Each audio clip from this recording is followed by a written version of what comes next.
Bah, d'abord dans la garde-robe de ma mère, très tôt. Et puis, comment il est rentré dans ma vie là? Oui. Bah, Jalil Lesper m'a appelé pour me proposer le rôle de Pierre Berger. Et donc il m'a envoyé le scénario. À l'époque, c'était la version 2. On a tourné la version 11 ou 12, donc ça a un peu évolué, mais j'ai adoré d'entrée. La seule question que je lui ai posée avant d'accepter, à l'époque, on se vous voyait, je lui ai dit, d'après vous, lequel des deux est actif? Il me dit, je pense que c'est Pierre Berger. Je dis, alors nous sommes d'accord. Voilà. Oui, parce que je trouve que Jalil est très animal et je voulais être sûr que justement, animalement, on soit sur la même longueur d'onde. Ouais. Enfin, et Pierre Berger est très animal aussi. Donc je voulais que cette animalité-là, on soit au diapason. Le Pierre Berger qui est connu, c'est celui d'aujourd'hui. Et moi, je jouais Pierre Berger, j'ai joué Pierre Berger de 56 à 76. Donc, puis à aucun moment, en plus, j'étais dans un devoir d'imitation ou de... Non, pas du tout. Euh, non, ça, c'était pas compliqué. Ce qui était compliqué, c'était d'être... c'était de porter le deuil d'Yves Saint-Laurent, alors que moi, je vivais l'histoire d'amour, évidemment, donc vivante au présent, mais je me suis pas mal inspiré des lettres à Yves de Pierre Berger, qui sont vraiment très belles. Et voilà, j'étais quand même. Il fallait que je fasse attention à cette mémoire-là. On s'est croisés juste une fois avant le tournage, parce qu'on s'est retrouvés le même soir à la Comédie Française pour voir Pierre Ninet dans Phèdre. Et donc on s'est salué. Voilà, on a parlé 2 secondes, mais non, j'allais pas. Puis de toute façon, encore une fois, c'est pas le même. Donc non. Et Ah, et on s'est croisés à l'hommage. Il m'a demandé de lire justement des extraits des lettres à Yves à l'hommage. Il m'a juste dit qu'il était bouleversé par mon talent. Enfin bon, bref, mais voilà, il a été très touché. Je crois que je crois que j'ai pas trahi. Mais ce qui était important, c'était surtout de ne pas trahir l'amour. Je crois qu'il est... Je lui ai dit d'ailleurs, je lui ai dit, tu sais, j'ai vécu 20 ans d'amour en 2 mois. J'ai perdu 5 kilos. C'est violent. Il me dit, bah moi, ça a duré 50 ans. Je dis, oui. Mais je sais pas comment t'as fait.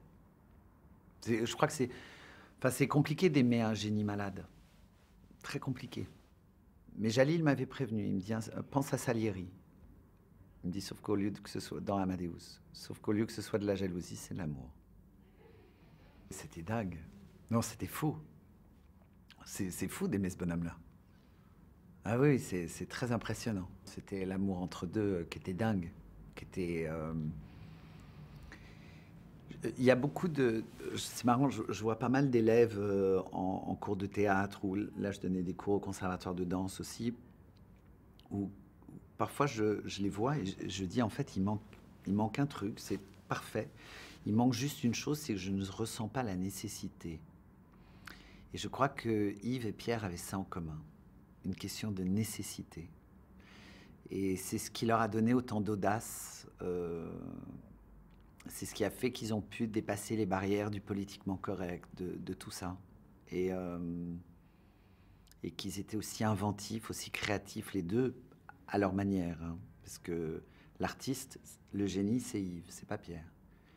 Pierre, il est derrière, tout le temps. Et c'était touchant de faire ça. Bah, on s'en fait un peu, surtout que c'était le premier jour de tournage, donc ça nous a fait rire en même temps, mais c'était une bonne manière de montrer à l'équipe de quoi on allait parler pendant 2 mois. Non, c'était sans problème. Moi, je me suis plutôt amusé parce que je joue le fait que quelque part, je l'initie un peu. Parce qu'il est timide, il est très timide, Yves. Et en même temps, il est joueur. Mais voilà, donc je le provoque un peu. Euh, je me suis amusé en fait. J'ai plus pensé au sentiment que à l'action de on doit s'embrasser. C'était plus le jeu qu'il y avait en dessous, qui était que moi je le chope et qu'il a un peu peur et que je fais ok, vas-y. et que je fais semblant de partir. Et du coup, Pierre, Pierre, il m'appelle. Et, euh, et là, il me surprend. Mais c'est parce que aussi dans les lettres à Yves, Pierre l'écrit à un moment. Il dit ce qui m'a bouleversé, c'est l'abandon. Euh, Celui d'Yves et donc du coup le sien. Je suis pas sûr que Pierre Berger était quelqu'un qui s'abandonnait si facilement. Et je crois que c'est ça, c'est surtout une histoire de révélation. Au-delà d'un désir sexuel, euh, il il y a quelque chose de l'ordre de la révélation entre deux à ce moment-là. Je le vis bien parce qu'entre Les Garçons et Guillaume à table et là Pierre Berger dans Yves Saint Laurent, ça a tellement rien à voir. Je suis plutôt content parce que ça m'offre la possibilité de montrer quand même une palette intéressante au public.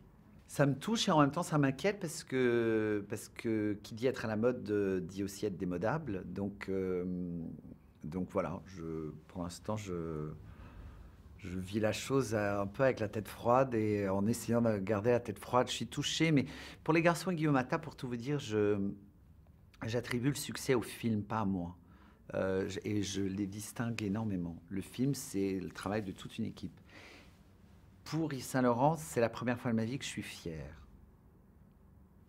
Voilà, je ne l'ai jamais dit avant, là je le dis, je suis très fier.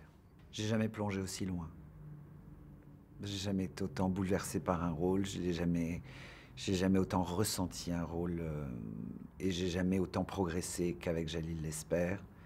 Euh, voilà, il y a un truc d'acteur qui s'est passé. C'est aussi parce que c'est Martin Eden. Il a quelque chose de l'ordre de Martin Eden, Jalil. C'est un type,